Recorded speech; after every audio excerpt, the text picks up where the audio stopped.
အားလုံးပဲမင်္ဂလာပါဗျဒီနေ့ကျွန်တော်တင်ပေးမှာဒါကျွန်တော်မိတ်ဆွေတွေအတွက် 3D 16ရက်17လ2025အတွက်ပါနော်ထိတ်လန့်ပိတ်နဲ့ကျွန်တော်တကွက်ကောင်းလေးကျွန်တော်တင်ပေးခြင်းဖြစ်ပါတယ်ဟာဒီနေ့တင်ပေးတာဒါဖိုင်လေးပေါ့နော်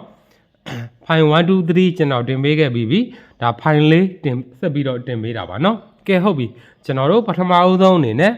ထိတ်စီးယူတဲ့ site လေးကျွန်တော်ကြည့်အောင်နော်ထိတ်စီးယူတဲ့ site လေးမှာဆိုလို့ရှိရင်ကျွန်တော်တို့ကြည့်အောင်ဒီက3ရယ်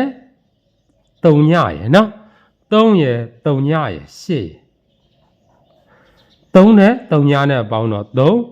3နဲ့8နဲ့ပေါင်းတော့ဒါကျွန်တော်တို့တက်ပေါ့နော်ကိုင်းဟုတ်ပြီကြည့်အောင်ကျွန်တော်တို့ကဒီထိတ်စီးရှာတာဖြစ်တဲ့အတွက်ထိတ်စီးပေါင်းခြင်းလေးလည်းပါမယ်နော်ကဲဟုတ်ပြီကျွန်တော်ဒါထွက်ရှိပြီးသားကလင်နာမတန်းကိုကျွန်တော်ဒါ9ခွက်တစ်ဖြတ်9ခွက်တစ်ဖြတ်နဲ့ကျွန်တော်ခွဲပြီးတော့ထုတ်ပြီးတော့ပြပေးထားတာပါနော်ကဲဟုတ်ပြီကြည့်အောင်ဒီက3ရယ်5ရယ်ဒီက3ရယ်ထိပ်စီးရယ်နော်3ရယ်5ရယ်3ရယ်ပေါင်းတော့လဲအဲ့မှာကျွန်တော်တို့1ရတာကိုတွေးရတယ်ဗျာနော် sorry ကျွန်တော်အမှန်အယောင်နှမျိုးလေးနဲ့ပြလိုက်မယ်နော်ဒီက3ရယ်5ရယ်ဒီက3ထိပ်စီးရယ်ပေါင်းတော့လဲဒီမှာကျွန်တော်တို့1ရတာကိုတွေးရတယ်နော်ဒီ3လုံးပေါင်းခြင်း1ဒီ3လုံးပေါင်းခြင်း1နော်ကဲဟုတ်ပြီအဲ့တော့ကျွန်တော်တို့အခုနောက်တစ်ပင်ဆက်ကြည့်အောင်နော်နောက်တစ်ပင်မှာဆိုလို့ရှိရင်ကျွန်တော်တို့ကဒီက3ရယ်5ရယ်4ရယ်ဒီလိုပေါင်းပါဗောနော်3ရယ်5ရယ်ပေါင်းတော့8နဲ့4နဲ့ပေါင်းတော့ဒါကျွန်တော်တို့2ရတယ်ဗျာနော်ကဲဟုတ်ပြီဒီ3လုံးပေါင်းခြင်းနဲ့ဆိုလို့ရှိရင်ဒီ3လုံးပေါင်းခြင်းရလဲဒါ2ဖြစ်ရမှာဗောနော်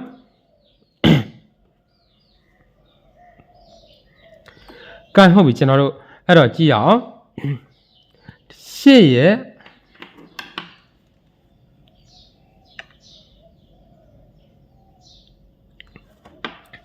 ကဲအဲ့တော့ကျွန်တော်တို့ကြည့်အောင်နော် sorry ခဏတော့ကျွန်တော်ပြတာတစ်ချက်မှားသွားလို့နော်ဒီအနီလေးနဲ့ပြတဲ့ဟာမှားသွားတာနော်ဒီက3ရယ်5ရယ်ဒီက3ရယ်ဖြစ်ရမှာနော်3ရယ်5ရယ်ပေါင်းတော့8နဲ့3နဲ့ပေါင်းတော့1နော်ကဲဟုတ်ပြီအဲ့တော့ကျွန်တော်တို့နောက်တစ်ပင်စစ်ကြည့်အောင်နော်နောက်တစ်ပင်မှာဆိုလို့ရှိရင်3ရယ်5ရယ်4ရယ်ပေါင်းတော့2ရတယ်နော်ကဲအဲ့တော့ကျွန်တော်တို့ဟုတ်ပြီဒီက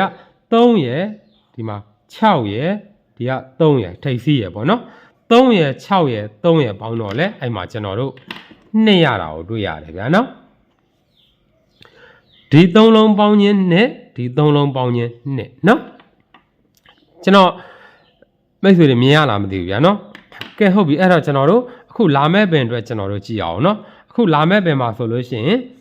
ဒီက9ရယ်9ရယ်ဒီက8ရယ်ပေါ့နော်9ရယ်9ရယ်ပေါင်းတော့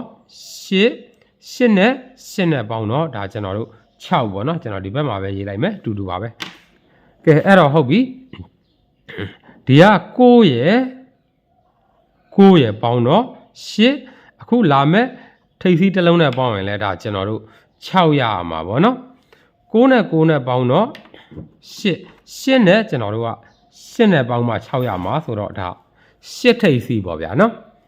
ဒါအခုလာမဲ့16ရက်17လ2025အတွက်ဒါကျွန်တော်တွေ့ထားတဲ့ site လေးကိုကျွန်တော်ပြပေးခြင်းဖြစ်ပါတယ်နော်ကဲဟုတ်ပြီကျွန်တော်တို့ထိပ်စီးပြီးသွားပြီဆိုတော့ကျွန်တော်တို့ခါးလေတိုင်းယူတဲ့ပုံစံလေးကျွန်တော်တို့ဆက်ကြည့်အောင်နော်ကဲဟုတ်ပြီ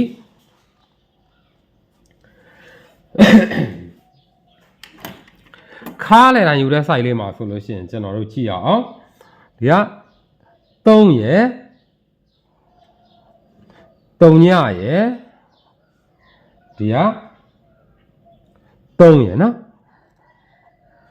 ဒီ3လုံးပေါင်းခြင်းပေါ့နော်ဒီ3လုံးပေါင်းခြင်းပါရမလဲ6 3နဲ့3ညနဲ့ပေါင်းတော့3နဲ့3နဲ့ပေါင်းတော့ဒါကျွန်တော်တို့6ရတယ်ဗျာနော်ကျွန်တော်မိတ်ဆွေတွေမြင်ရလားမသိဘူးဗျာရှင်းလားမသိဘူးကျွန်တော်ပြပေးတာ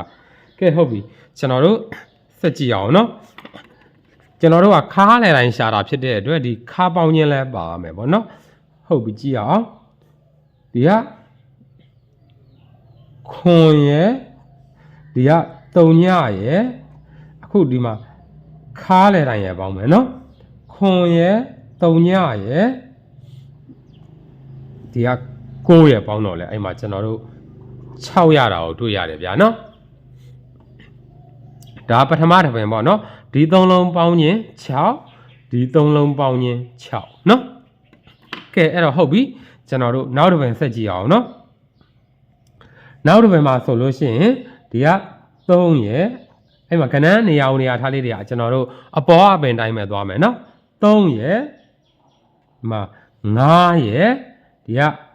8ရဲ့ပေါ့နော်ဒီ3လုံးပေါင်းခြင်း3နဲ့5နဲ့ပေါင်းတော့8 8နဲ့8နဲ့ပေါင်းတော့ဒါကျွန်တော်တို့6ရတယ်ဗျာနော်ကဲအဲ့တော့ဟုတ်ပြီကျွန်တော်တို့ဒီ3လုံးပေါင်းခြင်း6ဆိုလို့ရှိရင်ဒီ3လုံးပေါင်းခြင်းကလည်းဒါကျွန်တော်တို့6ဖြစ်ရမှာပေါ့နော်အပေါ်ကအပင်တိုင်းပဲကျွန်တော်တို့ကြည့်ရအောင်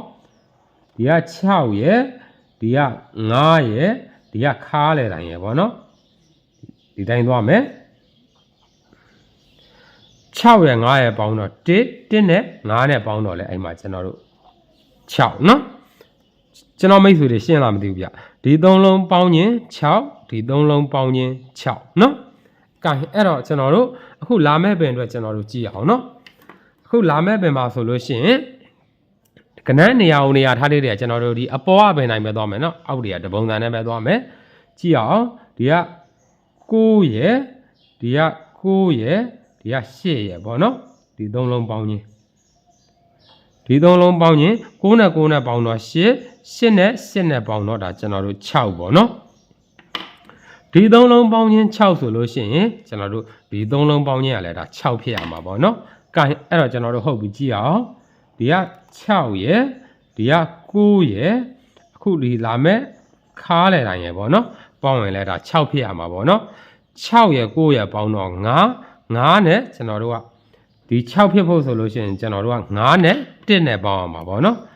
အဲ့တော့ကျွန်တော်တို့ခါးလေတိုင်းအနေနဲ့ကျွန်တော်တို့1ရပါတယ်ဗျာနော်ဒါဒီ3လုံးပေါင်းခြင်း6ဒီ3လုံးပေါင်းခြင်း6ဒီ3လုံးပေါင်းခြင်း6ဒီ3လုံးပေါင်းခြင်း6နော်ဒီ3လုံးပေါင်းခြင်း6ဒီ3လုံးပေါင်းခြင်း6နော်ဒါ3ပဲမြောက်ပေါ့နော်ကဲအဲ့တော့ဟုတ်ပြီကျွန်တော်ခဏတော့ထိပ်စီးရှာပြပေးထားတယ်နော်ထိပ်စီးရပါလဲဘာရလဲကျွန်တော်မျိုးတွေမှတ်မိလားမသိဘူး sorry ကျွန်တော်ပြန်ပြပေးမယ်နော်ထိပ်စီးလဲကျွန်တော်ရှာပေးထားတယ်နော်ထိပ်စီးက8နော်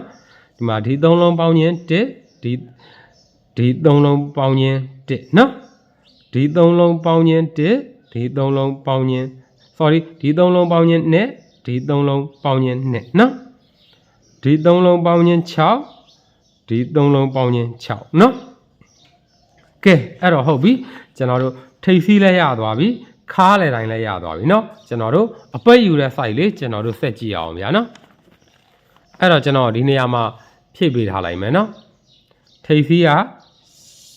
8ခါးလေတိုင်းက1နော်ဒါမှကျွန်တော်မိတ်ဆွေတွေမှတ်မိသွားအောင်မလို့ပါကဲဟုတ်ပြီအဲ့တော့ကျွန်တော်တို့ဆက်ကြည့်အောင်အပိတ်ယူတဲ့ site လေးကျွန်တော်တို့ဆက်ကြည့်အောင်နော်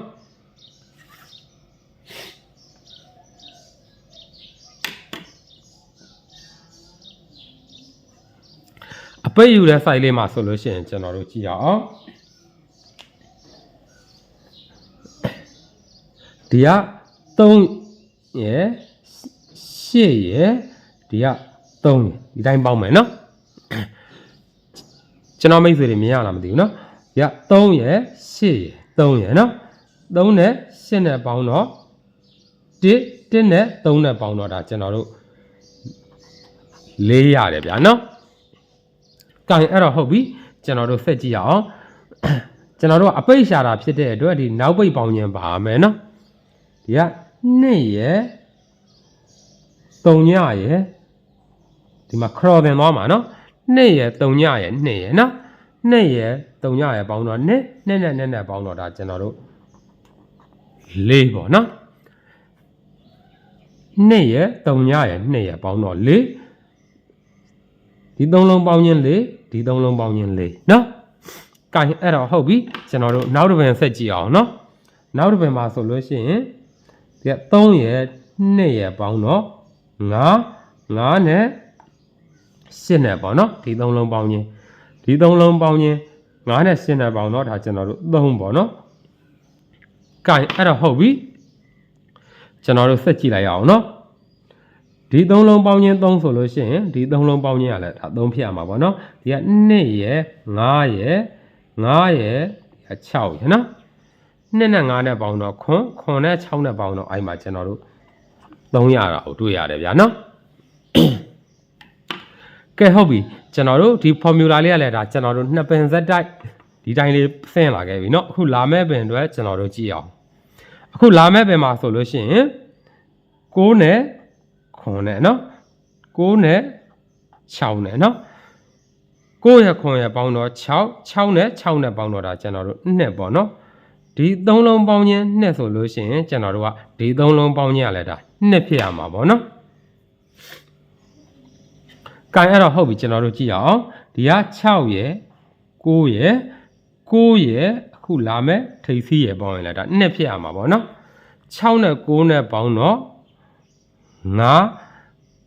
9နဲ့ကျွန်တော်တို့ကဒီ2ဖြစ်ဖို့ဆိုလို့ရှိရင်9နဲ့ကျွန်တော်တို့9နဲ့ပေါင်းမှကျွန်တော်တို့က2ဖြစ်မှာဟုတ်နော်အဲ့တော့ကျွန်တော်တို့ဒါအပိတ်အနေနဲ့ဒါကျွန်တော်တို့9ရပါတယ်ဗျာနော်6 9 9ပေါင်းမှကျွန်တော်တို့က2ရမှာဟုတ်နော်ကျွန်တော်မိတ်ဆွေတွေရှင်းလာမသိဘူးအခုပြတဲ့အပြင်မှာဆိုလို့ရှိရင်